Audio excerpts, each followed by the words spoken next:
Eh bien, merci beaucoup à Anne, merci à toi et Fabien d'avoir pensé à moi pour ce cours. Merci Noémie Clémence qui œuvre en coulisses pour enregistrer tout ça et lancer les extraits. J'ai aussi quelques petits remerciements à faire à tous les gens à Caen, Paris et Lyon qui, depuis plusieurs semaines, voilà, m'encouragent dans cette réflexion sur les acteurs des années 80. Et particulièrement, je voudrais dire merci à Hélène Frazik qui m'a prêté beaucoup de films, à mon collègue David Vaz qui m'a prêté des films, des articles et qui m'a éclairé de ses lumières de spécialiste du cinéma français. Et puis je remercie aussi Julien qui depuis aussi plusieurs semaines supporte avec patience et beaucoup d'humour tous ces films que je vois et que je lui inflige parfois. Voilà, je pense qu'il va vivre cette heure et demie comme une libération. Voilà, on y est presque au bout. Donc bonjour à tous et merci d'être là. Donc j'avoue quand même à Anne que j'ai été un peu impressionnée par l'ampleur du sujet quand vous m'avez dit les acteurs et actrices du cinéma français des années 80. Bon, donc je me suis plongée dans cette décennie. D'abord, essayer de comprendre un peu qu'est-ce qui s'est passé dans ces années-là. Donc, ça a déjà été un peu dit dans les conférences ici, mais c'est d'abord après Valéry Giscard d'Estaing, l'arrivée de François Mitterrand au pouvoir en 81, c'est l'arrivée aussi d'un nouveau type de salle entre 78 et 88. Les mono-écrans laissent place au complexe. C'est la création de Canal+ en 84 et surtout la place majoritaire que va prendre la télévision dans la production des films et aussi dans leur amortissement. Et puis c'est aussi, cinéphiliquement parlant peut-être, un peu la fin d'une époque. C'est ce que dit Jean Bréchamp dans un article qui s'appelle Mort ou vif, qui est paru dans un numéro de la revue Vertigo consacré aux années 80 et qui explique que en fait, la fin des années 70 et le début des années 80, c'est une période où vont disparaître les cinéastes que François Truffaut appelait les cinéastes du grand secret, les cinéastes qui ont connu le cinéma muet et qui s'en souviennent quand ils arrivent au parlant, à savoir que Fritz Lang qui meurt en 76, Rossellini, Hawks et Chaplin en 77, Renoir en 79, Hitchcock en 1980, Buñuel en 83, Wells en 1985, et puis celui qui est un peu leur mémoire à tous, Henri Langlois en 1977. Donc les années 80, peut-être avant tout, c'est la fin d'une époque, à la fois politiquement, dans la production des films, dans le type de lieu dans lequel on va les voir, et la fin aussi d'une génération de metteurs en scène. Et évidemment, le cinéma, notamment en France, mais pas que, va être marquée par ces changements. L'esthétique des films, elle est portée par la place de la télévision, mais aussi peut-être un peu par les nouveaux espaces de projection qui voient le jour. Et le ton aussi des films dans ces années-là, qui va de l'exaltation à la déception, de l'impression d'un renouveau à un certain retour sur soi. Et ce retour sur soi, ce repli sur soi, Jean Douché, dans un article un peu synthèse qui est paru dans les Cahiers du cinéma, qui s'appelle « La rue et le studio », est marqué, donc ce repli sur soi est marqué dans cette décennie par un retour au studio. Voilà ce qu'il dit. Les années 80 marquent le retour au studio avec la volonté de s'y enfermer. Cela n'implique pas toujours un cadre fermé. La pensée studio ou l'esthétique studio peut très bien s'accomplir en extérieur. Et cette nouvelle tendance incarne pour lui cette aspiration de la nouvelle génération à se refermer sur elle-même, agressée qu'elle est par la réalité économique, cherchant à se maintenir dans un univers qui la protège, un univers entre guillemets planant, qui lui fait quitter le réel. C'est pas pour rien que c'est Luc Besson qui va apparaître comme le porte-parole de cette génération, lui dont l'univers se déploie dans les profondeurs, que ce soit celle du métro dans le subway ou celle de l'océan dans le Grand Bleu. Et ces films, pour Douché, sont vraiment représentatifs de cette idée de plongée, que ce soit dans le métro ou dans l'eau, d'être à la fois entravé et très à l'aise dans cette prison qu'il faut subir tout en se l'appropriant pour prendre son pied. Et Besson exprime la raison profonde de cette mentalité studio. Comment s'enfermer pour vivre de manière végétale sur le plan humain et dans un univers très factice sur le plan émotionnel. Et cet univers qui naît dans le cinéma français des années 80, pour lui, ne peut fonctionner à plein que sur un régime publicitaire. L'image n'a plus de consistance, elle n'est qu'un appel à d'autres séries d'images qui renvoient à une réalité très extériorisée, à des sensations provoquées. Une image réduite à une apparence extrême qui se doit d'être jolie selon les conventions esthétiques que cette génération se fabrique. Et dans cette décennie de l'image, du visuel, du néon aussi, des couleurs, cette décennie où aussi la structure du récit semble parfois avoir éclaté dans des films qui mettent en scène des univers déréalisés, situés la plupart du temps dans les profondeurs, mais aussi dans des espaces vides ou vidés. Je pense au local de Diva, à la maison de Péril en la demeure, à l'appartement de Juliette Binoche dans Rendez-vous.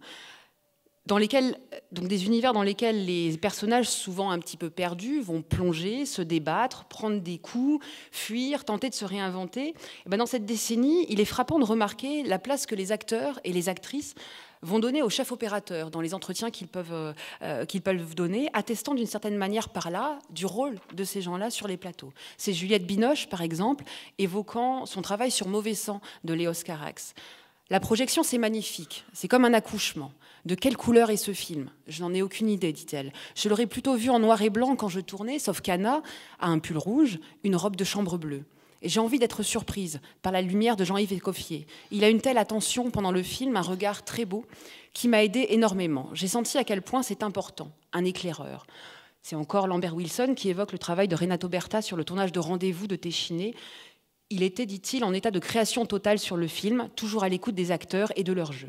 Et il n'est pas anodin que dans cette décennie de l'image, un des plus grands chefs opérateurs de la période soit devenu metteur en scène. Je pense évidemment à Bruno Nuiten, qui, le temps d'un film, Camille Claudel, va devenir réalisateur pour éclairer la star Adjani, qui, dans ces années-là, construit son image, construit son mythe. Alors, dans cette décennie du studio, dans cette décennie où l'image, où le visuel prime sur la construction des récits et sur celle des personnages, la question que je me suis posée, c'est quels acteurs, quelles actrices ont pu voir le jour, ont pu trouver leur place, parfois simplement pour un temps, parfois simplement dans les années 80, et comment ils arrivaient à exister, à faire exister des personnages quand ces personnages, voire le récit lui-même, semblent passer au second plan. C'est donc le fruit de ces interrogations, de cette réflexion que je vais vous soumettre aujourd'hui dans une intervention qui, évidemment, ne sera pas exhaustive et qui sera forcément frustrante parce que je ne vais pas parler de tous les gens dont vous voudriez que je parle. Mais on pourra en parler au moment des questions. Un des enjeux aussi pour moi, ça a été de trouver une forme à donner à ce panorama, une forme qui rendrait compte de quelque chose de cette décennie et de ces récits éclatés et de ces acteurs et de ces actrices qui s'y déploient. Et en fait, quand Fabien et Anne m'ont proposé ce cours, j'ai tout de suite pensé à un numéro des Cahiers du cinéma, un numéro hors série de 1988 qui s'appelle Acteurs, au pluriel, avec Sandrine Bonner en couverture. Et dans ce numéro que j'ai donc feuilleté, il y a les fragments d'un dictionnaire amoureux qui rassemble, donc par ordre alphabétique, je crois à peu près 200 acteurs et actrices des années 80. Ce titre de dictionnaire, évidemment, renvoie au fragment d'un discours amoureux de Roland Barthes qui décline des entrées relatives aux sentiments amoureux. Et c'est donc ce système que j'ai choisi d'expérimenter un peu aujourd'hui, à partir de quelques mots, points d'entrée, essayer de rendre compte et d'explorer quelques aspects des acteurs et des actrices des années 80 qui ont été aimés dans ces années-là ou dont la vision a pu susciter ou suscite toujours chez moi une certaine émotion, parce que parler des acteurs, c'est forcément parler des acteurs et des actrices qu'on aime un peu ou qui nous font quelque chose. Donc on va procéder comme ça, par touches, plus ou moins colorées, au look plus ou moins varié, pour essayer donc de saisir les êtres qui se cachent ou qui s'éclairent à la lumière de ces néons des années 80. Donc les entrées qu'on va explorer, c'est l'entrée absent, l'entrée aquatique, l'entrée bleue et un peu rouge, l'entrée funambule et l'entrée théâtre. Et donc on va commencer par parler des absents, parce qu'il y en a eu quand même quelques-uns d'importants. Il s'agit donc ici d'évoquer des acteurs ou des actrices dont la disparition brutale, violente, a marqué le cinéma français des années 80, laissant un manque souvent au sein de ce cinéma, parce que des projets, des collaborations sont tout à coup arrêtées, ou aussi parce que leur présence fantomatique va traverser ces années ou apparaître avec le retour de certains acteurs. Je pense ici à Pascal Augier, qui jouait Baptiste dans Le Pont du Nord de Jacques Rivette en 81 et Louise dans Les Nuits de la pleine lune d'Éric Rohmer en 1984, et qui va mourir à 25 ans en octobre 84. Je pense aussi évidemment à Coluche, qui va disparaître dans un accident de moto en 1986, dans une décennie qu'il a vu osciller entre des rôles plutôt comiques dans des films comme Banzai de Claude Zidi en 83 ou La vengeance du serpent à plumes de Gérard Houry en 1984, et des rôles plus dramatiques comme celui du pompiste de Ciao Pantin de Claude Berry en 83, pour lequel il est récompensé par un César. Mais surtout, celui auquel je pense, c'est Patrick Devers, qui est révélé au cinéma avec Les Valseuses de Bertrand Blier en 1974 et qui va se suicider le 16 juillet 1982. On pourra dire après que son suicide n'était pas une surprise. En interview, il disait souvent que de toute façon, il ne se voyait pas devenir vieux. Gérard Depardieu a pu aussi raconter qu'il était même étonné qu'il ait vécu aussi longtemps. En tout cas, sa disparition, il me semble qu'elle se ressent tout au long des années 80 et que même ce qu'il était déjà dans les années 70 tisse des ponts et trace des lignées d'acteurs qui vont apparaître dans les années 80. Alors évidemment, on parlera de tenue de soirée tout à l'heure, peut-être vous allez le voir ce soir, mais on ne peut qu'imaginer ce qu'aurait été tenue de soirée si à la place de Michel Blanc, le trio des valseuses s'était retrouvé. Il me semble aussi que dans le nouveau duo que Depardieu va constituer avec Pierre Richard, avant le suicide de Patrick Devers, dans les années 80, dans les films de Francis Weber, La Chèvre, Les Compères et Les Fugitifs, il me semble que Pierre Richard prend un peu le relais de cette présence un peu loufoque, un peu teintée de folie douce qu'apportait Patrick Devers à la présence solide de la star. Mais globalement, à chaque fois que Depardieu apparaît, il y a un petit peu le fantôme de Patrick Devers qui est là. Là, je vous ai mis une page du numéro des Cahiers du cinéma que j'évoquais tout à l'heure, consacré aux acteurs à la fin des années 80, un texte qui s'appelle Chambre verte, qui est consacré à Patrick Devers et qui explique un peu ce duo Devers-Depardieu. Il y avait Devers et Depardieu, Devers si ontologiquement cinématographique, Depardieu si théâtral, si impur, Devers qui se glissait dans ses personnages, Depardieu qui en faisait péter les coutures, Devers qui se noyait dans les plans, Depardieu qui les forçait pour y faire passer les épaules. D'une génération, ils étaient deux, chacun son style, et aucun n'aurait pu remplacer l'autre. Si Patrick Devers a sa place dans ce numéro, c'est que le cinéma français portait en creux, au cœur de ses scénarios et de ses castings, la marque de son absence. Et que dans 5 ans, dans 10 ans, il manquera aux cinéastes et aux scénaristes, un acteur qui était très bien dans un vieux film de Téchiné, de Blier ou de Corneau. Il me semble qu'il y a plusieurs particularités de Patrick Devers qui laissent songeurs sur ce qu'il aurait pu être dans les années 80, sur ce qu'il portait déjà, finalement peut-être, des années 80. Chanteur et musicien, Patrick Devers aspirait à creuser ses perspectives et incarnait souvent dans ses films des personnages pour lesquels la musique jouait un rôle. Je pense au Pianiste de Beau-Père de Bertrand Blier, qui est un des films qui tournera dans les années 80. Je pense aussi au grand amateur de Mozart qu'il est dans Préparez vos mouchoirs, laissez Mozart tranquille parce que c'est mon pote, disait-il. Il n'aurait pas, je pense, démarqué dans ces années 80 où la musique, la chanson allait jouer un rôle dans les films, dans la définition des personnages, dans leur jeu, que les acteurs jouent d'un instrument, qu'ils soient amateurs de musique, qu'ils évoluent dans des séquences clippées, qu'ils dansent des slows, des rocks endiablés. Les acteurs et les actrices des années 80 appartiennent à une décennie musicale. La musique, dans les années 80, on la vole, dans Diva ou dans Boy Meets Girl. La musique est un enjeu du film. C'est le but de Christophe Lambert dans Subway, c'est de constituer un groupe de musique, mais le but aussi dans Diva, c'est de retrouver l'enregistrement qui a été volé. Et puis, les acteurs donc jouent des instruments. Ici, quelques exemples. Jean Anglade au piano dans 37.2, Christophe Malavoie à la guitare dans Péril dans la demeure et Coluche avec son saxophone dans La vengeance du serpent à plumes. Je pense aussi à Poupette, la grand-mère de la Boom qui joue de la harpe, ou Lambert Wilson qui séduit Sophie Marceau dans la Boom 2 en jouant du piano.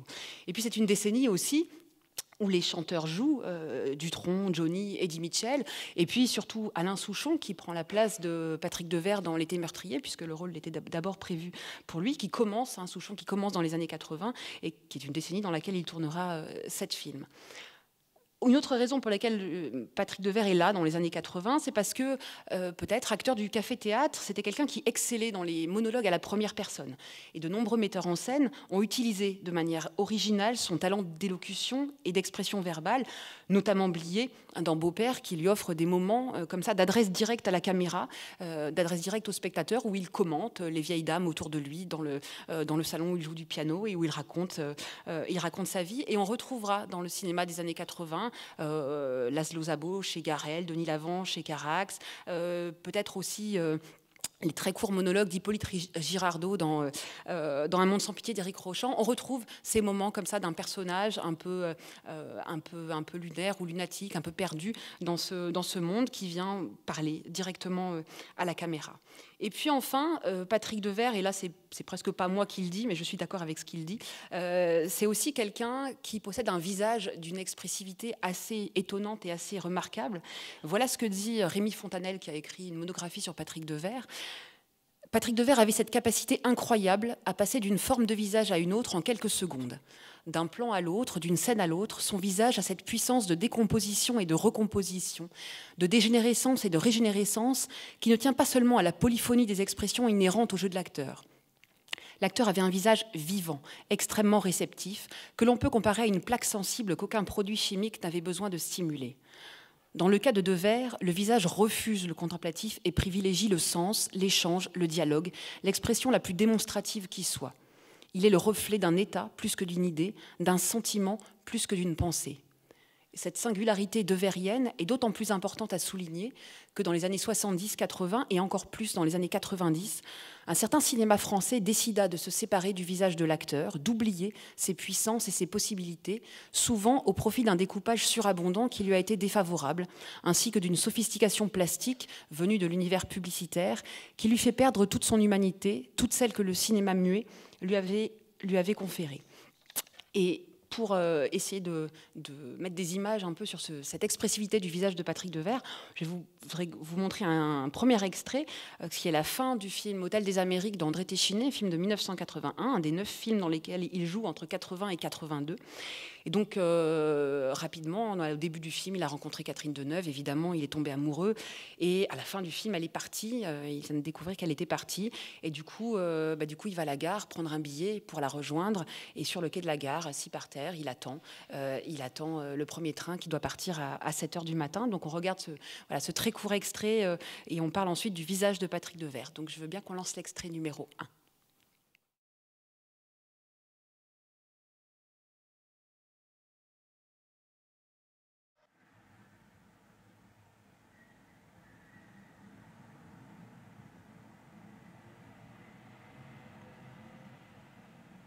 Je savais que je finirais par te retrouver.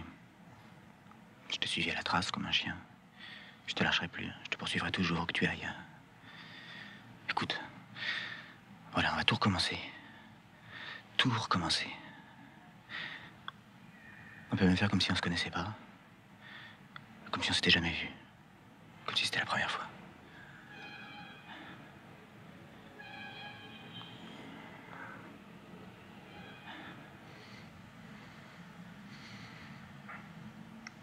Tu vas pas me dire que c'est un orage qui va nous séparer? On est plus fort que ça, non? On est plus fort que ça? Hein? Mais dis-moi que oui. Allez, vas-y, dis-moi que oui. Dis-moi oui.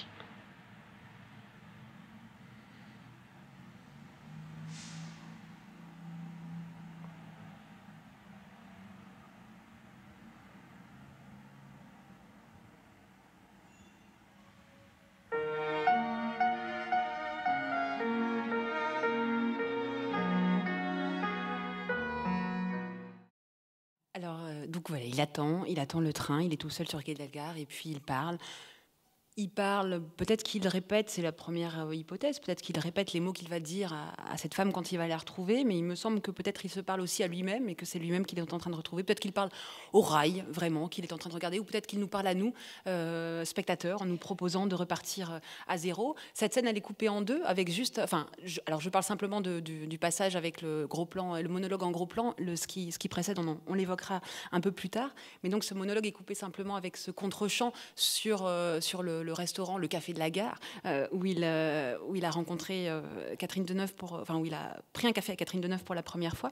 Et donc en amont de ce plan, on a un personnage au visage, au débit et aux paroles à la fois douce dans le ton, plutôt sûre de lui, en même temps peut-être un petit peu effrayante. Je savais que je finirais par te retrouver, je te lâcherai plus. Et puis après, les larmes ont monté, les yeux ont rougi, et c'est plutôt le côté à la fois fiévreux et un peu enfant de l'acteur. Il y a un côté un peu capricieux. Allez, dis-moi que oui, dis-moi que oui. Et puis ce passage magnifique du dis-moi que oui à dis-moi oui, avec non pas dire oui à quelque chose de précis, mais dire oui dans l'absolu. C'est vraiment quelqu'un qui est toujours dans une recherche comme ça. D'absolu. Alors, voilà, ce que ce visage-là et toutes ces contradictions qu'il peut faire passer, qu'il peut exprimer, aurait produit dans les années 80, ça, on peut supputer, mais, et ça reste une question ouverte, mais il me semble qu'il y a des acteurs des années 80 qui ont quelque chose de lui. Je pense à Mireille Perrier, qui me semble... Je trouve que Patrick Devers, avec cette larme qui coule, a un côté un peu Pierrot. Alors la larme n'est pas noire, mais un peu Pierrot à la fin d'Hôtel des Amériques, et il me semble que l'expressivité de quelqu'un comme Mireille Perrier, dont on reparlera, parfois proche de celle de grands acteurs du muet, rappelle un peu le visage de Devers. Et puis il me semble aussi que dans les traits lisses et le visage extrêmement, très imberbe de Jean-Hugues Anglade dans ces années-là, il y a quelque chose, on retrouve quelque chose de cette fièvre adolescente qui semble toujours présente chez Patrick Devers et qui était assez caractéristique de ce qu'il avait réussi, des éléments contradictoires qu'il avait réussi à unifier sur son visage. Mais si ces années 80 sont marquées par des disparitions, elles sont également marquées par des naissances, voire même des renaissances, qui souvent ont lieu très symboliquement dans l'eau, même avant l'arrivée du Grand Bleu, en 1988, film de Luc Besson, le film fétal par excellence selon Jean Douché. Et de manière assez symbolique, ces naissances ou ces renaissances, elles ont lieu dans l'eau, et quelques actrices qui vont émerger à cette époque-là doivent se jeter à l'eau dans les films. Et la manière dont elles vont se jeter à l'eau ressemble parfois, il me semble, à leur entrée dans le cinéma. Je pense à Charlotte Gainsbourg, à Sandrine Bonner, à Béatrice Dalle. Et puis je pense aussi à une autre actrice, à Isabelle Adjani, qui, dans l'eau, entre autres, va construire dans ces années-là son mythe. Alors là, ce que vous allez voir, c'est un montage que je remercie le Forum des images d'avoir effectué, un montage de plusieurs extraits et plusieurs actrices. Donc je vous le présente, vous allez voir ces différents extraits à la suite. C'est un montage qui fait entre 6 et 7 minutes. Et puis ensuite, on en parle. Donc vous allez d'abord voir le début du clip Pull Marine, donc une des 7 chansons écrites par Serge Gainsbourg parmi les 11 de l'album d'Isabelle Adjani, et dont le clip est réalisé par Luc Besson, qui n'a pour l'instant commis que Le Dernier Combat en 83, mais qui donc en 84 va tourner ce clip-là. Vous allez également voir le début d'À nos amours de Maurice Pialat, dans lequel Bonner vient de quitter la répétition qu'elle fait en colonie de vacances pour une pièce de théâtre qui doit avoir lieu le soir même, et elle préfère, plutôt que de répéter, elle préfère aller sur le bateau de son frère, incarné par Dominique Besnéard, le grand découvreur de talent de l'époque. Et donc vous allez voir le générique du film sur l'eau, et puis son plongeon et son barbotage. Vous allez voir ensuite la première apparition dans L'Effronté de Claude Miller, de Charlotte Gainsbourg, qui doit plonger. On a tous vécu ça, ce moment où il faut plonger avec tous les copains et on est sur le plongeoir et on ne sait pas trop comment faire. Et voilà, elle, c'est pareil, elle doit plonger dans le bain du cinéma des années 80 et elle ne sait pas trop comment faire. On va en parler après. Et puis enfin, vous allez voir à la fin de 37-2, donc le film de Jean-Jacques Benex de 1986, vous allez voir le basculement, littéralement dans l'eau, le basculement de Betty, incarnée par Béatrice Dalle, qui vient d'apprendre qu'elle n'est pas enceinte comme elle le croyait et qui du coup se coupe les cheveux et va retourner à l'état fœtal en tombant dans l'eau. Et le rapport de chacune de ces actrices avec l'eau me semble révélateur, constitutif, soit de leur persona, soit même assez caractéristique d'autres personnages, pas forcément incarnés par elles, mais des années 80. Donc voilà, c'est parti pour l'extrait 2, 6-7 minutes de femmes et d'eau.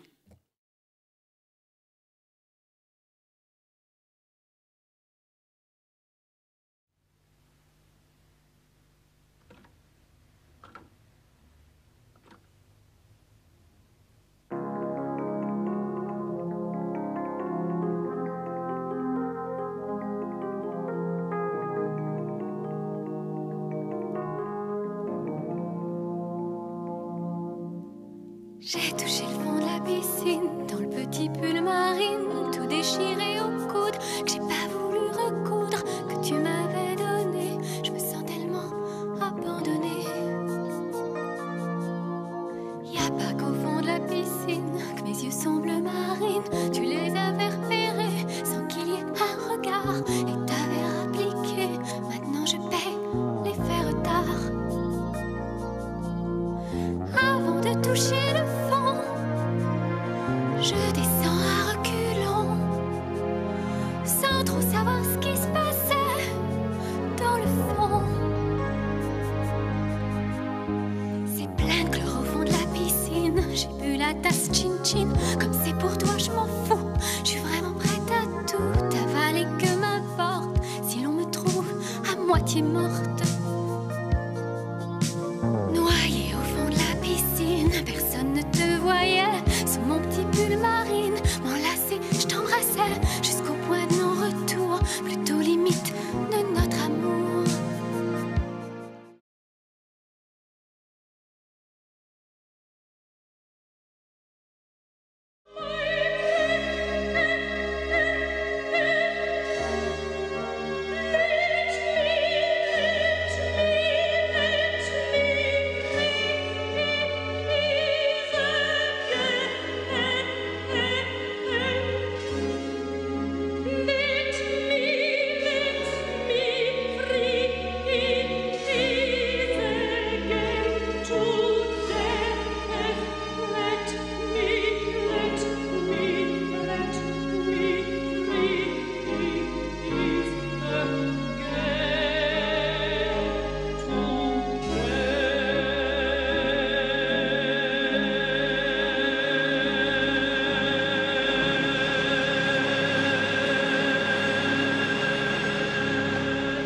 de l'un à l'autre.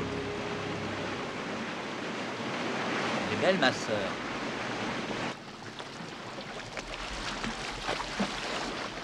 Arrête, Suzanne, tu sais pas ton texte. T'es une orgueilleuse. Prends garde à toi. Quoi? T'as 16 ans et tu crois pas à l'amour. Vous y croyez, vous? Hé, Suzanne, ton texte.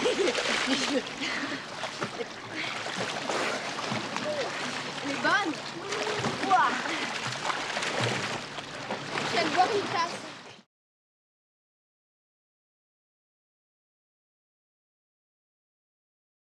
Hop!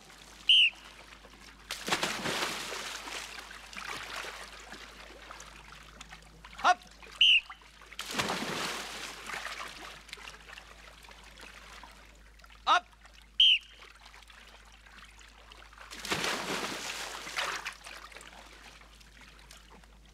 Bien! Hop! Hop! Hop! Respire bien, décontracte-toi. Les genoux comme ceci. Tu respires bien, décontracté. Bien plié ici, hein? Comme moi. Et hop, tu plonges. Allez, Charlotte, te dégonfle pas. Côté chevalier. Bon, on a assez rigolé. Tu plonges ou je viens le chercher? Mais plie les genoux. Je compte jusqu'à 3. 1, 2.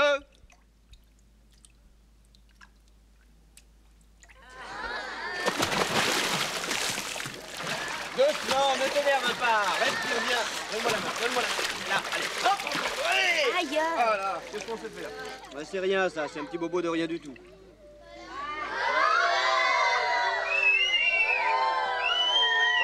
Bon, les enfants, on se tait. On se tait. Allez, on continue. Tu avances, tu te mets en position, s'il te plaît. Allez, hop.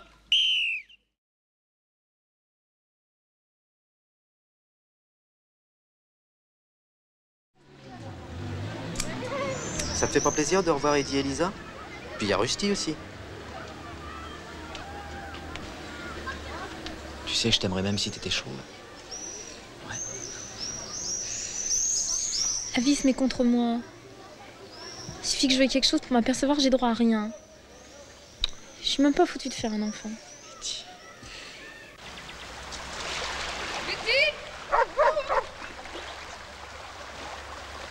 Ça va?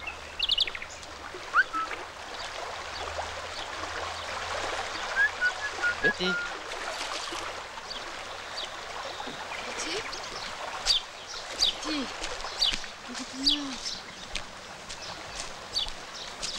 Alors, qu'est-ce que t'as?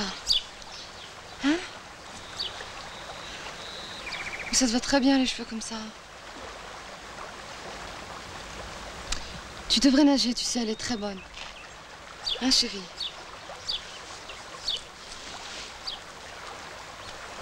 Mais t'es folle!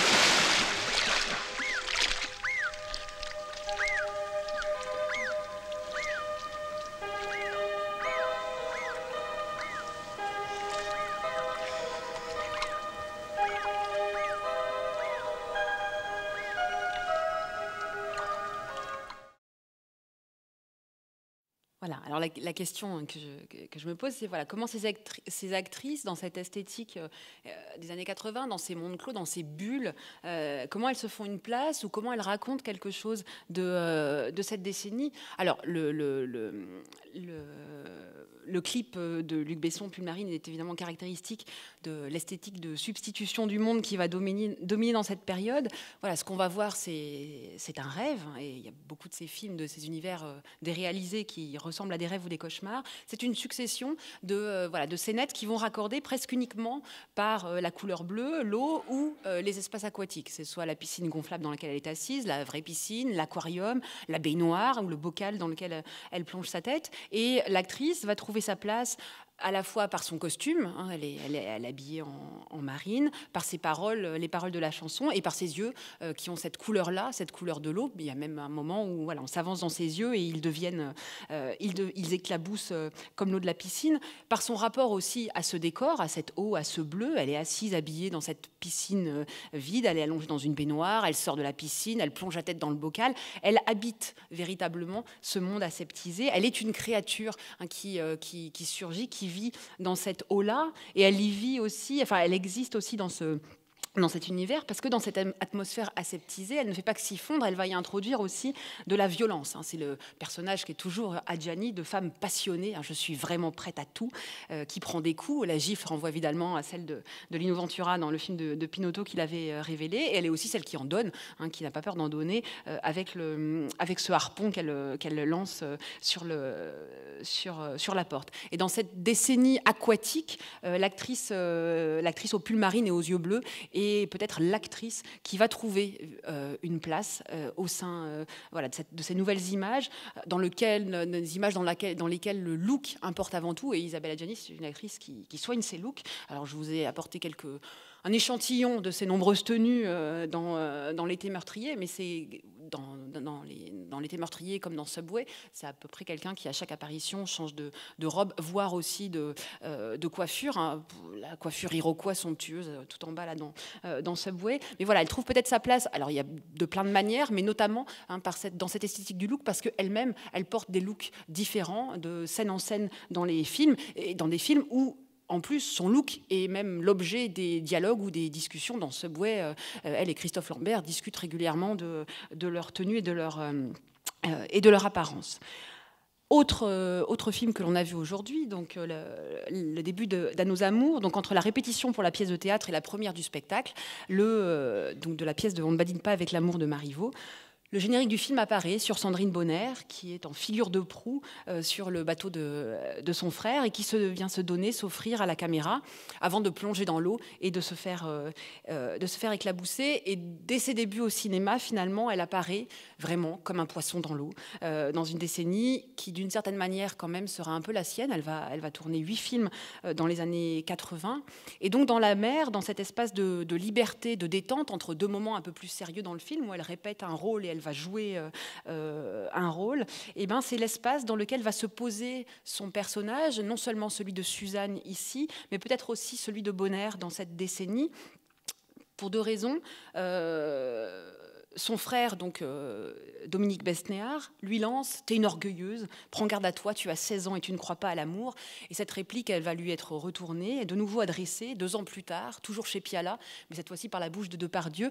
Dans Police, elle joue une prostituée, elle se retrouve nue avec Mangin et il va lui dire « Tu as 19 ans et tu ne crois pas à l'amour ». Donc il y a ce côté orgueilleux et le fait de ne pas croire à l'amour qui déjà installe la persona de Bonner et qui l'installe ici dans l'eau. Et puis, il me semble que l'idée que cette actrice a toujours à voir avec l'eau, en tout cas que son rapport à l'eau la raconte, se retrouve au tout début de Santoine-Illois d'Agnès Varda. On a découvert le cadavre de Mona, elle a été emportée, et puis une plage apparaît, et la voix off de Varda, au début de cette enquête, pour essayer de retrouver, de comprendre qui était cette femme, va dire « Moi-même, je sais peu de choses d'elle, mais il me semble qu'elle venait de la mer ». Et donc, voilà, Bonner, elle vient de la mer. Alors, peut-être une sirène, j'en sais rien. Mais en tout cas, c'est posé dès ses débuts au cinéma, dans ces années 80, dans ces années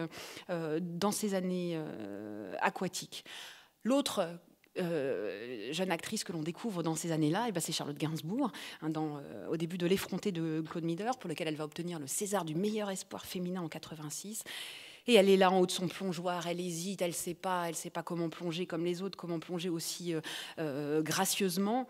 Et au lieu de plonger d'ailleurs gracieusement, elle, à la fois l'actrice et le personnage, puisque vous avez peut-être entendu que le personnage s'appelle Charlotte comme elle, elle saute droite, raide, ne sachant pas trop quoi faire encore de son corps et de son physique un peu gracile. Et ce rapport à son physique prépare une réplique qu'elle aura un peu plus tard dans le film, qu'elle va murmurer et ne pas répéter à Bernadette Lafont, qui joue le personnage, qui n'est pas sa mère, mais le personnage maternel dans le film.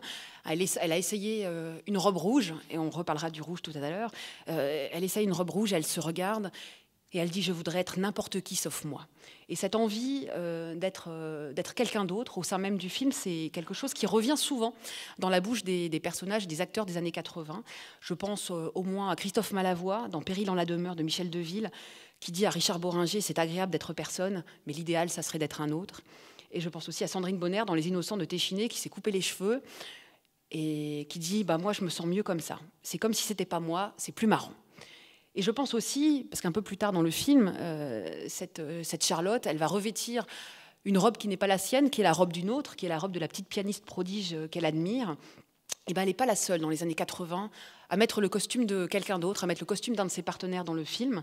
Je pense à Jean-Hugues Anglade, qui à la fin de 37-2 met la robe rouge de Betty, qui, dans L'homme blessé de Patrice Chéreau, met le costume de Jean. Je pense encore à Christophe Malavoie, qui va mettre les habits de Richard Bohringer dans Péril en la demeure, comme si dans ces années 80, où l'image, c'est l'image, le cadre et la lumière qui prédominent, les acteurs, pour exister, devaient, leur capacité d'être un autre devait se jouer non seulement d'un film à l'autre, mais au sein même des films. Vous le verrez encore plus dans Tenue de soirée tout à l'heure.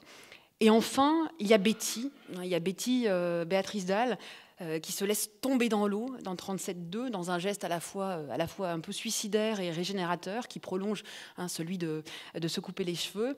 Et là, elle flotte dans l'eau et elle regarde le ciel, on a un plan sur le ciel, et l'actrice semble emprisonnée entre deux bleus, finalement, entre le bleu du ciel et celui de l'eau, comme si derrière l'apparente liberté du geste, tomber la tête la première, tout habillée dans l'eau, comme si en réalité se révélait la prison bleutée qui guette certains acteurs et certaines actrices de ces années-là. Il me semble qu'on retrouve aussi dans cette espèce d'état de léthargie dans lequel elle se laisse aller ce que disait Jean Douché, cette citation que je vous livrais en début de cours, cette idée d'être à la fois très à l'aise et entravée dans cette prison qui est cet univers aseptisé. Et une manière de vivre de manière végétale. Alors peut-être que animal pour Béatrice Dalle, ce serait plutôt le mot qui conviendrait, mais il me semble qu'il y a quelque chose là d'assez caractéristique de ces acteurs des années 80. Et puis enfin, je ne vous ai pas montré d'extrait, c'est pour punir Fabien de ne pas être là, mais il faut que je vous dise deux mots de Sophie Marceau, qui, dans La Boum, quand ses rêves deviennent réalité, la chanson Dreams are my reality, et les rêves qui deviennent réalité, c'est bien ça, le monde des années 80, quand même, c'est l'aspiration suprême de cette jeunesse-là, c'est pour ça que ces mondes sont des bulles. Et bien, quand dans La Boum, ses rêves, à la fin, deviennent réalité, quand enfin elle danse à un slow avec un nouveau beau garçon, et bien, évidemment, la lumière est bleue, comme si elle était plongée dans une espèce d'apnée amoureuse, dans une espèce de bulle d'amour. Donc, dans ces années 80, on plonge dans l'eau plonger dans l'eau, c'est un acte de naissance cinématographique ou de renaissance du personnage ou de l'actrice à une autre dimension. Du personnage, je pense au devenir catatonique de Betty dans 37-2, mais je pense aussi au devenir mythique de Isabelle Adjani, qui vraiment construit toutes les strates de sa mythification dans ces années-là. Donc l'eau est un lieu de passage obligé pour les actrices qui arrivent, et c'est une manière, me semble-t-il, de se préparer ou peut-être de prolonger la couleur qui va dominer l'esthétique de nombreux films de ces années-là, le bleu. Puisque dans les années 80, la lumière des films, les décors aussi, et les costumes, on va le voir, sont souvent bleus. Vous avez peut-être remarqué, donc dans la fin d'Hôtel des Amériques que je vous ai montré tout à l'heure, le costume bleu de Patrick Devers, mais aussi ces lumières bleues à l'arrière-plan quand il est en train de descendre les escaliers. C'est la fin de 37-2 avec Jean-Hugues Anglade qui est sur la plage. C'est le début de Diva, mais aussi cette espèce de local où vit entre autres Richard Bohringer, qui évidemment à un moment donné est dans une baignoire, qui trône comme ça au milieu de cet espace vide. Je pense aussi au volet de Péril en la demeure, mais les exemples sont nombreux. Et l'acteur va trouver sa place dans cette esthétique bleutée en prolongeant cette couleur, en revêtant des tenues ou des costumes de ce même bleu. Je pense à la perruque de Sophie Marceau dans La Boum. Catherine Deneuve, qui s'habille en bleu, de toujours ce même bleu, dans Hôtel des Amériques. Je pense à Anémone, et toujours cette espèce de bleu nuit dans Péril en la demeure.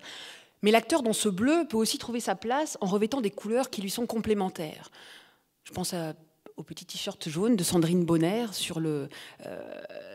devant le bleu de la mer dans Les Innocents d'André Téchiné. Je pense évidemment aux somptueux cheveux jaunes de Christophe Lambert sur le banc bleu de Subway, ou à l'imperméable jaunâtre de Christophe Malavoie dans Péril en la demeure. Ce bleu, il est même déjà parfois là avant le tournage.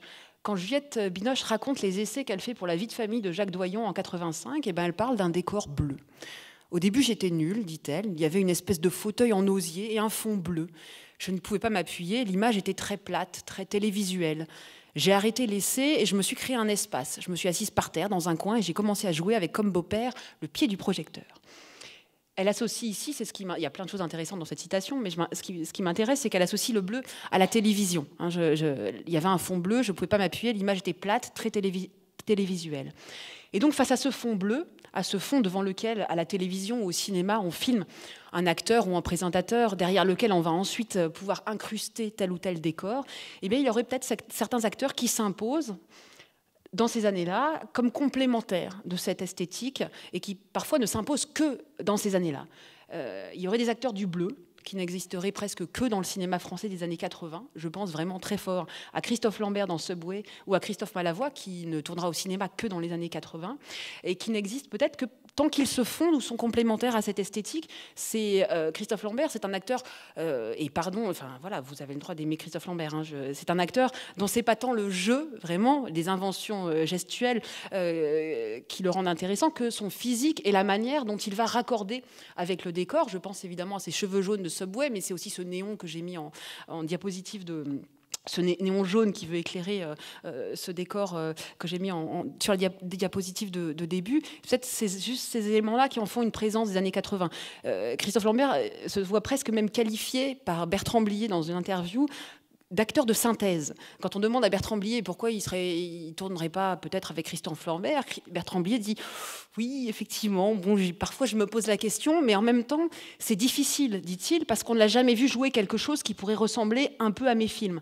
Il a toujours joué Greystoke ou Highlander, c'est presque de l'image de synthèse, hein, comme si, en fait, Christophe Lambert, c'est une image sur des images, hein, mais c'est pas... et c'est pour ça qu'il existe dans les années 80, dans le régime d'image des années 80. D'une autre manière, Christophe Malavoie est un de ces acteurs que l'on va faire surgir, je pense là au Cri du hibou de Chabrol ou à Péril dans la demeure, qu'on fait surgir du bleu de la nuit, hein, qu'on extrait du bleu de la nuit, qui va être plongé par une femme, Nicole Garcia ou Mathilde Amé, dans cet univers un peu cauchemardesque, un peu onirique des années 80. Mais finalement, quand ces mondes-là, ces mondes un peu déréalisés vont prendre fin, à la fin des années 80, au début des années 90, quand ce bleu va disparaître de l'imagerie au profit plutôt du gris de la rue, et ben Christophe Malavoie, il n'a plus sa place et il va, très symptomatiquement, n'exister plus qu'à la télévision, là où il y a encore un peu du bleu. D'autres acteurs et actrices vont essayer, à l'image un peu de Juliette Binoche dans son essai, qui se sort de ce fond bleu pour aller se recroqueviller dans un coin et puis jouer avec le pied du projecteur, vont essayer de s'échapper du bleu. Et pour cela, ils vont tendre vers une autre couleur, celle qui accompagne toujours ce bleu, à savoir le rouge. En effet, le bleu des années 80 souvent ne va pas sans le rouge, que ces deux couleurs se succèdent à l'écran ou qu'elles s'y superposent. Le générique du Cri du hibou de Claude Chabrol en rouge sur fond bleu. Diva, le générique qui alterne des images sur fond bleu, des images en rouge, ou une autre séquence du film, coup de téléphone. D'un côté, la jeune fille en bleu dans ce local tout bleu, et l'homme qui est dehors dans une cabine téléphonique avec son blouson rouge et sa main ensanglantée. Toujours Hôtel des Amériques, Patrick Devers en bleu face à son partenaire en rouge, et il est en train de repeindre un mur en bleu. Dans Police, l'appartement de Depardieu, Mangin, qui est rouge, le couloir qui est dans lequel vous pouvez voir Richard Anconina, le couloir à l'extérieur qui est bleu, ou le métro dans Mauvais Sang qui est rouge avec une trace de bleu au milieu. Et les tenues des acteurs vont, elles aussi, finalement, comme raccordant ou prenant le relais de la lumière des films, osciller entre bleu et rouge. Adjani, dans une des innombrables tenues de L'été meurtrier, Juliette Binoche ou Lambert Wilson dans Rendez-vous de Téchiné. Catherine Deneuve, qui avant, j'ai triché, mais avant de mettre sa robe bleue, eh ben, elle avait une robe rouge dans Hôtel des Amériques. Jean-Hugues Anglade dans L'Homme blessé, qui a un vieux gilet bleu sur une petite chemise rouge. Ou même encore Anémone venant chercher son César de la meilleure actrice en 1988 pour Le Grand Chemin. Regardez la scène, si elle est assez rigolote, si vous voulez, sur Internet. Mais en tout cas, elle est elle aussi en rouge et bleu. Mais qu'est-ce que c'est que ce rouge, hein? Qu'est-ce que c'est que ce rouge par rapport au bleu dominant? Et alors, la réponse, en tout cas une piste de réponse, me semble se trouver peut-être toujours avec Sandrine Bonner. J'aime beaucoup Sandrine Bonner, je l'ai redécouverte grâce à ce cours. Mais elle se trouve peut-être chez Mona, le personnage qu'elle campe dans S'Antoine-Ilois de Agnès Varda.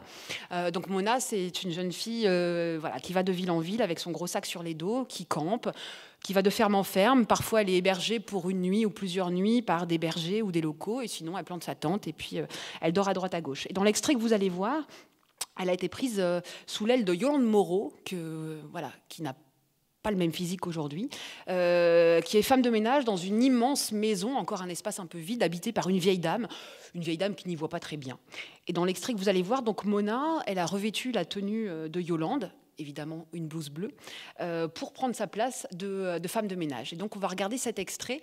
Donc c'est pas l'extrait 3 que l'on ne verra pas, c'est l'extrait numéro 4 de Sandrine Bonner dans S'Antoine-Ilois, pour essayer de comprendre qu'est-ce que c'est que cette couleur rouge et qu'est-ce qu'elle nous raconte des acteurs des années 80. Donc on peut y aller pour le 4, merci.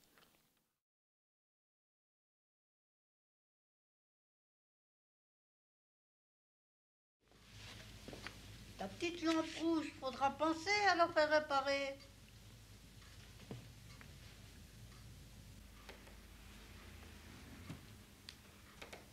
Vous savez, Yolande, les petits verres à muscat, il vaudrait mieux les ranger dans le placard.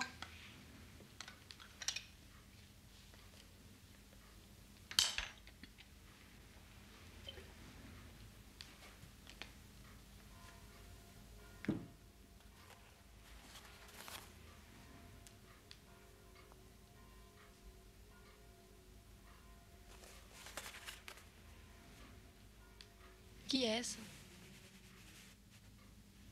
C'est ma pauvre sœur Marcel. C'est ma pauvre sœur Marcel. Ma pauvre sœur Marcel. Ah, je n'aimais pas ces chats. Quand on est si vieux, c'est mieux que rien des chats. Oh, mais vous n'êtes pas Yolande, hein? Quand on a une tête comme ça, et plus petite, vous n'êtes pas Yolande. Qui est-ce? C'est Mona. Et vous, Mémé, c'est quoi le petit nom? Titi, vous m'avez fait un choc. Alors, mettez-vous, Mémé. Oh, mais j'aimerais bien un verre. C'est pas du muscat qu'elle a mis la Yolande, c'est du cognac.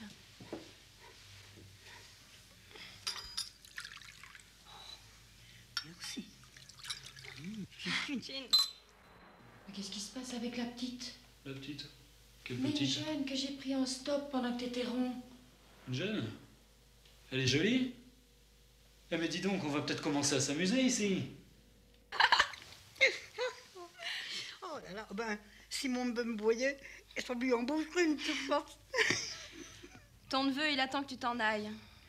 Les neveux, c'est tous des vautours. Oh, je le sais, mais je ne dis rien. Oh, oh, oh. Alors, donc dans cet extrait, Sandrine Bonner, elle est Simone, qui se fait appeler Mona et qui va prendre l'identité de Yolande. Et pour prendre l'identité de Yolande, elle va mettre par-dessus sa veste rouge la blouse bleue de Yolande. Elle a les doigts sales, Mona, elle a les dents sales, elle boit la bouteille de la grand-mère, elle farfouille dans ses affaires, elle l'appelle Mémé. Elle dénote un peu dans cet intérieur, mais en même temps, on reconnaît Bonner avec ce mélange assez caractéristique de son jeu, à la fois d'orgueil et de naturel. Une capacité, je trouve, à passer du mépris au rire partagé, à la fois à prendre de haut et en même temps se mettre complètement à la hauteur. Et ce que je trouve intéressant par rapport à ce rouge, c'est que Mona, par son passage dans cette maison, eh ben, elle va redonner de la vie là où il n'y en avait plus. Elle s'intéresse aux photos de la morte, et en s'intéressant aux photos de la morte, eh bien, elle fait lever la grand-mère, qui va lui parler de sa sœur Marcel. Elle la fait sortir de son fauteuil. Elle va redonner vie à cette vieille dame qui était déjà enterrée, puisque son neveu, ce vautour, ne rêve que d'une chose, c'est qu'elle quitte sa maison. Elle pourrait même redonner vie, elle redonne même presque vie au jeune homme, qui dit « Ah ben enfin, on va s'amuser, il y a une jeune femme qui est là, si elle est jolie. » Donc elle révèle ça, et il y a qui est déjà contenu chez la grand-mère. Enfin, la grand-mère, quand on rentre, elle lui dit il faut nettoyer de la petite lampe rouge. Hein. Donc là où c'est déjà le rouge qui l'intéresse, elle a envie d'y aller, puis elle est dans un fauteuil rouge, la grand-mère aussi. Mais l'arrivée de Bonheur va permettre de révéler quelque chose au-delà des apparences. Finalement, elle est assez vive encore, cette grand-mère, hein, et elle est assez rigolote, ce qu'on n'aurait pas imaginé dans le film dans les moments du film qui précèdent. Mais voilà, elle révèle tout ça, elle réveille aussi, avant que la bonne, qui est évidemment en bleu, hein, elle a un petit pull bleu, elle a sa veste bleue, ne la mette dehors. Et parce que Mona, c'est le dehors, de toute façon. Mona, elle n'est bien que dehors. Et pour aller dehors, eh bien, elle laisse le bleu pour retrouver uniquement cette couleur rouge. Et il y aurait peut-être des acteurs des années 80, soit systématiquement, soit le temps d'un rôle, qui sont plutôt du côté du rouge, c'est-à-dire du côté du dehors, du côté du sortir, à la fois sortir du studio, sortir de l'esthétique studio, mais aussi sortir de soi. Alors je pense à Béatrice Dalle, évidemment, avec ses robes rouges, mais aussi son jeu parfois excessif dans 37-2, hein, ici avec ses lèvres peinturlurées. Mais je pense aussi, parce que c'est toujours intéressant de faire des ponts et de relier les extrêmes, je pense aussi à Bulogier dans Le Pont du Nord de Jacques Rivette, alors que Baptiste lui explique que c'est le destin, si elles se sont croisées 3 fois et que ça veut dire qu'elle va avoir besoin d'elle. Et ben Marie, le personnage qui est joué par Bulogier, tout en enlevant sa jupe noire et mettant une jupe rouge, lui explique « Je veux croire quand même qu'on n'est pas pris au piège ». Et moi, j'ai décidé de me battre. Et évidemment, sa jupe noire qu'elle enlève, elle la met dans un sac bleu. Et elle enfile cette jupe rouge, alors qu'elle est en train de décider qu'elle va se battre. Peut-être qu'on n'est pas prisonnier, on n'est peut-être pas pris au piège. Alors au piège dans lequel est le personnage, mais peut-être aussi au piège d'une certaine esthétique. Et pour la combattre, pour exister dans cette esthétique, ou à côté ou contre elle, eh ben, il y a la possibilité de mettre du rouge. Et donc, il y aurait des acteurs qui peuvent être bleus, hein, Christophe Lambert ou Malavoie, d'autres plutôt rouges, comme Béatrice Dalle, et d'autres qui passent de l'un à l'autre. Évidemment, je ne veux pas cantonner le bleu comme le rouge à une seule signification, mais il me semble quand même que quelque chose d'une tension, hein, entre le studio bleu et la rue rouge se joue souvent dans la relation de l'un à l'autre. Mais ce qui me semble intéressant, c'est de noter la récurrence de ces deux couleurs dans les films et la manière dont les acteurs s'en emparent, s'en vêtissent, et ce que cela peut nous dire de leur manière d'exister, d'être là, le temps d'un rôle, ou de manière récurrente dans cette décennie. Soit en faisant corps avec ce bleu, soit en le mettant en valeur avec une couleur complémentaire, soit en le confrontant au rouge. Mais les acteurs des années 80 ne doivent pas simplement composer avec des univers déréalisés et avec des couleurs très particulières. Ils doivent aussi donner corps, parfois, à des personnages très minces. Et c'est là qu'on entre dans la 3e entrée, celle des acteurs funambules. Parce que dans ces années où l'image semble compter plus que le récit, eh bien parfois les personnages ne tiennent qu'à un fil ténu que les acteurs dans le même temps tiennent, et sur lequel ils avancent en essayant de ne pas tomber, en restant en équilibre. C'est ainsi, me semble-t-il, que Mireille Perrier, dont on a déjà parlé tout à l'heure, explique son travail sur « Elle a passé tant d'heures sous les sunlights » de Philippe Garrel, un film sur lequel elle raconte ne pas avoir su vraiment ce qu'elle jouait et avoir eu l'impression, c'est ce qu'elle dit dans les bonus de l'édition DVD où le film est avec Le vent de la nuit, elle explique qu'elle avait l'impression d'être sans papier. Alors elle dit, voilà, je me raccrochais à des objets, à des cigarettes, à des foulards, même à un moment donné, je vous ai mis l'image à droite, elle s'est mise à manger une fleur, elle se raccrochait à des choses comme ça pour essayer de faire exister ce personnage dont elle n'avait pas les contours ni le trajet. Et chez Garrel, comme chez Léos Carax dans Boy Meets Girl, elle a des rôles quasi mutiques, des personnages aux contours très flous, et il faut arriver à les faire exister, et elle y arrive en se raccrochant à un certain nombre d'objets. Elle y arrive aussi, et c'est pour ça aussi que je la range dans les funambules, parce qu'elle est en haut, elle est dans les hauteurs, et elle est toujours où qu'elle soit, dedans, dehors, elle regarde vers le haut, comme si elle cherche le soleil, elle cherche la lune, mais en tout cas elle regarde tourner vers le ciel. Donc je vous ai mis quelques photogrammes pour illustrer un petit peu ça, et elle brouille un peu les frontières entre extérieur et intérieur, peut-être entre le studio et la rue. Je pense notamment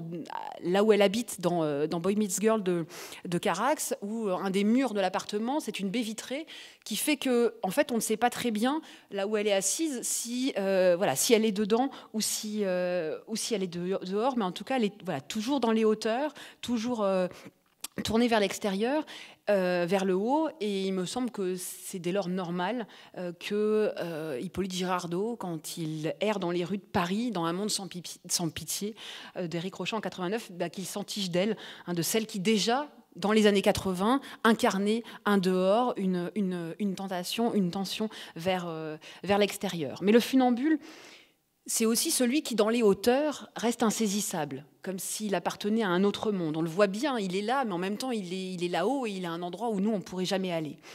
Et là, je pense à quelqu'un, à une actrice qui a tourné après les années 90, mais quand même principalement dans les années 80, puisqu'elle a tourné 17 films. Je pense à Christine Boisson, dans Extérieure nuit de Jacques Brel en 1980, ou dans Liberté la nuit de Philippe Garrel, encore lui, en 1983, qui tout à coup, elle est là, elle surgit d'on ne sait où, et elle repart à la fin, on ne sait où non plus, on ne sait pas grand-chose de ce personnage, si ce n'est qu'elle va apporter un peu de lumière, un peu de mystère dans un film comme dans La vie d'un homme, en tout cas dans Liberté la nuit. Alors ça, c'était Mireille Perrier dans Un monde sans pitié, en rouge évidemment, en rouge dans la rue, dont va tomber amoureux Hippo. Et voilà Christine Boisson dans un très beau plan séquence de Liberté la nuit, où elle ne dit rien et simplement, voilà, elle est là, elle regarde évidemment vers l'extérieur, vers le haut, vers la lumière, et elle va, voilà, simplement, sans trop parler, c'est encore des personnages assez mutiques, voilà, va apporter quelque chose, une présence, donner corps à un personnage qui, sur le papier, n'existe pas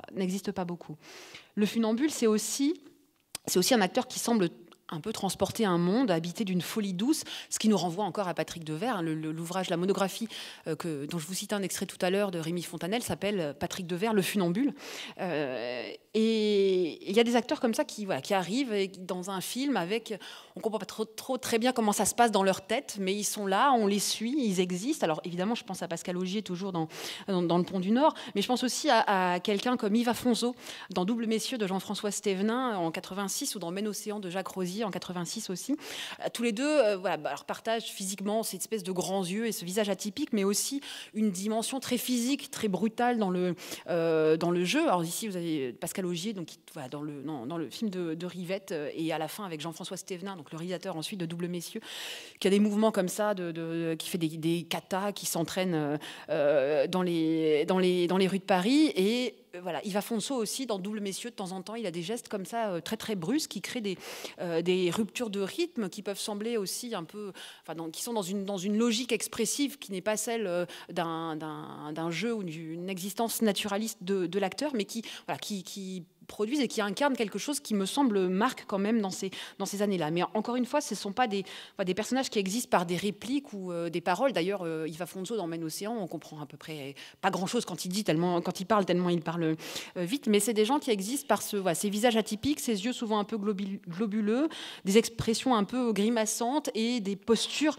assez incongrues, mais qui vont imposer quelque chose d'un monde particulier au sein de ce monde du film. Eux en apportent un nouveau. Et puis le funambule, c'est aussi un acteur physique, c'est un homme de cirque, c'est un acrobate. Et là, j'ai, je pense, l'extrait le moins original du monde à vous proposer, mais c'était pas possible de ne pas le passer. Donc là, je pense à Denis Lavant, évidemment.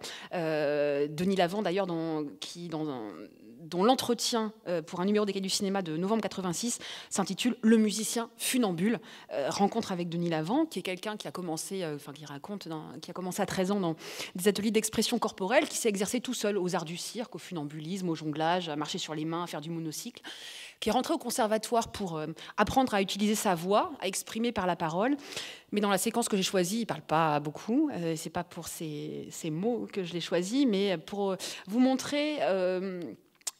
quelque chose qui me semble caractéristique de ces années 80, une séquence en tout cas qui me semble caractéristique de ces années-là où dans ces récits éclatés, il y a des morceaux, des scènes, des séquences qui sont vraiment portées par les acteurs, par leur présence physique, des scènes qui peuvent apparaître presque comme des numéros autonomes, et notamment des scènes clippées dans lesquelles on va voir l'acteur danser, courir, sauter, faire toutes les choses qu'on peut imaginer un acteur faire sur la musique. Et donc j'ai choisi une scène très célèbre de Mauvais sang, tellement autonome que je ne vais même pas vous dire ce qui se passe avant, ce qui se passe après, parce que je pense qu'elle se suffit à elle-même, avec une pensée évidemment pour nos amis de la BBC, pas Benex, Besson, Carax, mais la radio BBC qui a pensé un jour que David Bowie était un amateur qui n'avait pas de talent.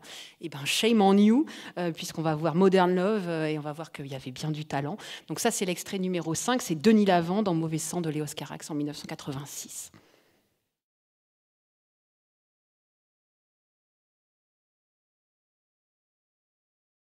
Pour Christophe qui habite le 5e, de la part de Juliette qui habite le 1er, L'amour moderne, par David Bowie.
Alors, donc, bon, c'est une scène qui est caractéristique déjà des années 80 pour ce rôle qui tient la musique, hein, qui est nécessaire pour que les personnages se racontent ou nous révèlent des choses même sans parler. Le début de Boy Meets Girl, c'était une femme au volant d'une voiture qui écoute « Je suis venue te dire que je m'en vais », qui est exactement ce qui est en train de se passer pour elle. C'est une scène aussi caractéristique des années 80 parce que dans cette esthétique, dans ce cinéma qui veut procurer des sensations, et ben là aussi, hein, il ne s'agit pas de donner... de signifier quelque chose de précisément par l'acteur, mais juste de produire quelque chose par la rencontre entre la musique et ce corps qui se déploie dessus. Denis Lavant, dans une masterclass qu'on peut écouter sur France Culture, parlait de la rencontre avec Léos Carax, et il disait « Léos Carax aperçut en moi une capacité de jeu naturaliste mais physique, excentrique. C'est le premier qui m'a fait danser. » D'autres réalisateurs ensuite l'ont fait également, comme Claire Denis. Je ne comprenais pas ce que je faisais, mais Léos Carax m'a vu.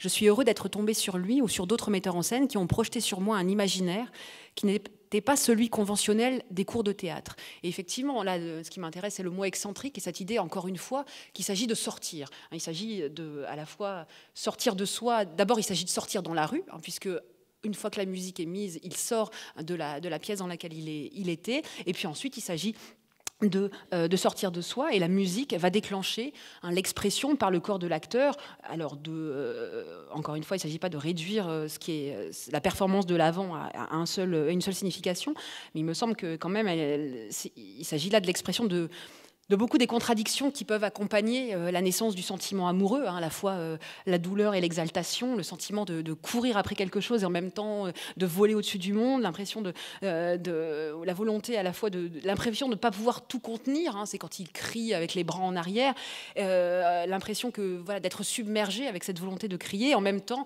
avec ses coups de poing, à la fois ça fait mal, en même temps on a l'impression qu'il essaye de faire re-rentrer tout ce qui veut sortir, mais en tout cas il y en a trop à contenir, mais donc il s'agit encore de sortir de soi et de dehors avant de retourner aux couleurs des années 80, puisque quand il revient à l'intérieur, il y a ce dessus de lit rouge avec cette petite tache jaune et cette petite tache bleue, mais qui sont bien les couleurs marquantes de cette décennie. Il s'agit donc encore d'aller dehors dans un geste qui a quelque chose un petit peu, dans un geste et une mise en scène qui a quelque chose un petit peu d'un retour aux origines cinématographiques. D'abord aux origines cinématographiques de l'acteur chez Carax, puisque Denis Lavant, on a déjà suivi ses déplacements dans Boy Meets Girl, en noir et blanc, mais on suivait déjà sa marche à ce moment-là, mais aussi finalement aux origines du cinématographe qui, avec les expérimentations de Marais, essayait de comprendre et d'enregistrer la décomposition de la marche. Et les années 80 sont vraiment des années où l'on va voir les acteurs marcher, on va les suivre, errer, non seulement Mona dans Saint-Ouen-Lillois, non seulement Lavant ici, plus tard Hippolyte Girardon dans les rues de Paris, mais je pense aussi à Jean-Hugues Anglade dans L'homme blessé de Patrice Chéreau, et je pense en particulier à une très belle séquence où il est enfermé chez lui, il est prostré au sol, un peu comme Sandrine Bonner qui s'est échappée du bleu et qui se met dans un coin, et sa mère est là sur le lit, elle le regarde, et puis tout à coup il se lève. Il se lève et il a l'air d'être happé vers l'extérieur. Il ouvre la fenêtre, il pousse les stores et il sort la tête par dehors et puis il dit à sa mère « Bon, j'y vais ». Et sa mère lui dit « Mais où tu vas ?»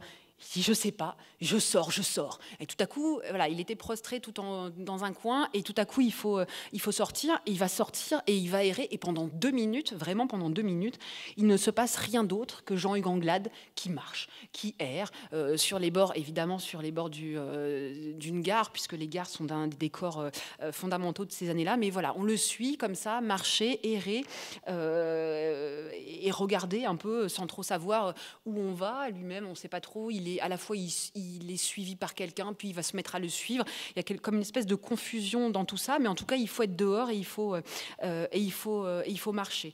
Et dans les années 80, il me semble que l'acteur funambule marque, d'une certaine manière, à une époque, je vous l'ai dit en début de cours, où les grands réalisateurs ayant connu le cinéma muet meurent ou sont morts, marque un retour à ce cinéma de la marche et un cinéma qui a à voir parfois avec le muet, avec le noir et blanc, avec des personnages qui parlent peu, qui verbalisent peu en tout cas, et dont c'est le corps plutôt qui parle ou qui exprime. Enfin, pour terminer sur cette entrée funambule, peut-être que l'acteur funambule, c'est aussi cet acteur et cette actrice qui prend des risques, qui va d'un point à un autre, avec un équilibre parfois un peu fragile, à un point à un autre du cinéma français. En ces années assez célèbres pour la polémique, Une chambre en ville contre l'As des As, et ben, il y a des acteurs comme Marouchka Detmers, qui passe de Prénom Carmen de Jean-Luc Godard en 83 à La vengeance du serpent à plumes de Gérard Rouy en 84. Il y a André Dussolier qui joue chez René dans L'amour à mort ou dans Mélo et qui en même temps est un des 3 pères du film que Studio Magazine qualifie de succès de la décennie, 3 hommes et un couffin de Colline Serrault. Et on peut aussi évoquer le cas de Sophie Marceau, découverte avec La Boum de Claude Pinoteau en héroïne romantique et rêveuse, et qui va rencontrer le réel avec Maurice Pialat dans Police, où là, voilà, elle va un peu moins rêver et elle va plus être romantique, elle va au contraire être réfractaire à l'amour et rejeter, comment est-ce possible, l'amour de Gérard Depardieu, Mangin. Et donc, pour passer à ma dernière entrée et introduire le film, le chef-d'œuvre de la soirée, à côté des acteurs du bleu et du rouge, donc il existe, et les uns n'excluent évidemment pas les autres, il existe des acteurs funambules, et des actrices, dont l'expressivité du visage et les prouesses physiques accompagnent et nourrissent de leur mystère certains récits cinématographiques, donnant une force plastique à des personnages parfois très ténus. Mais il existe aussi, et il me semble important de terminer par eux, des acteurs qui vont brouiller d'autres frontières, pas seulement celles entre le bleu et le rouge, entre la rue et le studio, mais les frontières entre théâtre et cinéma. Et donc c'est ma dernière entrée, théâtre, qui n'a même pas de diaporama, parce que c'est la fin, on arrête tout, on arrête même le diaporama. Dans un article intitulé « Le celluloïde et les planches », encore dans les cahiers du cinéma, mais que voulez-vous, Positif ne faisait rien sur les acteurs français dans ces années-là. Dans un article intitulé « Le celluloïde et les planches », Hervé Leroux regarde le cinéma français des 30 dernières années, et il explique que après les acteurs de la nouvelle vague, il y a eu les acteurs des années 70, la génération qui venait du café-théâtre, d'abord du Café de la Gare, avec Miu Miu, Coluche, Patrick Devers, et puis du Splendide, Michel Blanc, Gérard Jugnot, Josiane Balasco, ou de la chanson, Jane Birkin, Jacques Dutronc, Guy Marchand. Et puis il y a eu la génération des années 80, Juliette Binoche, Lambert Wilson, Jacques Bonafé, Robin Renucci, Pauline Lafont, Lucas Belvaux, Wadek Stanska, qui serait une génération à la fois de théâtre et de cinéma. Et les années 80, en effet, sont une période où les frontières entre cinéma et théâtre ne sont pas si délimitées que ça. Les stars de cinéma vont jouer sur les planches et inversement, peut-être aussi parce que l'arrivée de Jack Lang au ministère de la Culture a permis de débloquer des fonds et des financements pour que le théâtre puisse payer les grands acteurs du cinéma. C'est une époque où il me semble qu'il y a deux personnes qui symbolisent un petit peu ce brouillage des frontières, cette relation entre théâtre et cinéma.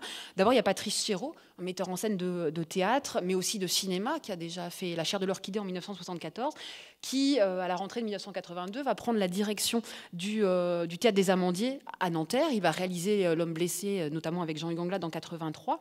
Et un certain nombre d'acteurs de ces années-là des acteurs des Amandiers vont venir jouer au cinéma, outre ceux qui ont pu être cités. Il y a des gens comme Julie Delpy ou Thierry Frémont ou Anne Brochet qui font partie de ces comédiens qui vont naviguer entre théâtre et cinéma. L'autre personnalité qui a ses caractéristiques de ça, on en a déjà parlé, c'est Dominique Besnéard, qui va découvrir un certain nombre des talents de cette époque, qui est d'ailleurs souvent présent en second rôle ou vraiment en figurant. Il tient un bar par-ci, il est le frère de Sandrine Bonner par-là, dans des films des années 80.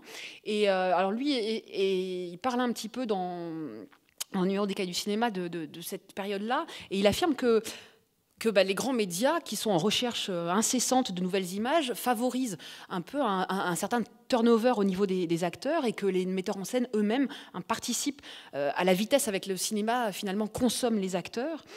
Et finalement, dans ce cinéma de l'image qui cherche tout le temps des nouveautés, les acteurs ou les actrices peinent, à peine découverts, devraient laisser la place à d'autres, qu'il y ait d'autres images, d'autres acteurs qui tout de suite arrivent. En tout cas, c'est ainsi que lui en parle. Alors après, quand certains acteurs qui passent de l'un à l'autre affirment qu'ils peuvent aller au théâtre pour essayer d'échapper à une image figée au cinéma ou à un certain type de personnage ou de film dans lesquels on les circonscrit. Certains cherchent peut-être aussi, à l'image d'une Isabelle Adjani, à se faire plus rare sur les écrans pour évidemment se faire désirer. Les années 80, c'est une décennie aussi où ces acteurs du café-théâtre ou du Splendide des années 70 vont prendre un tournant un peu plus dramatique. Le Père Noël est une ordure en 82, c'est le film comique des années 1980, mais c'est la dernière aventure commune de toute cette troupe du Splendide qui rassemble Junio, l'Ermite, Chazelle, Clavier, Balasco et Anémone. Et dans les années 80, on a un certain nombre de ces acteurs nés au café-théâtre et dans cette comédie qui vont prendre un tournant, principalement grâce à Bertrand Blier et à Gérard Depardieu.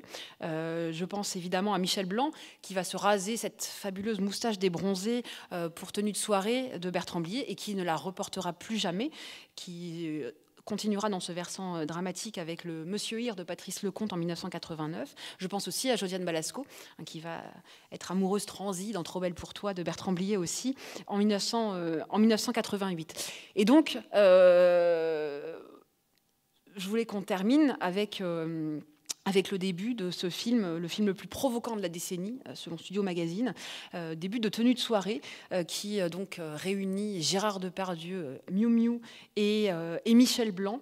Et vous allez voir là aussi, les frontières, toutes les frontières commencent à être brouillées. Donc c'est le dernier extrait, ça doit être je sais pas, c'est le dernier, ça doit être le 6, le début de Tenue de soirée, et on en parle juste après, et puis je conclurai.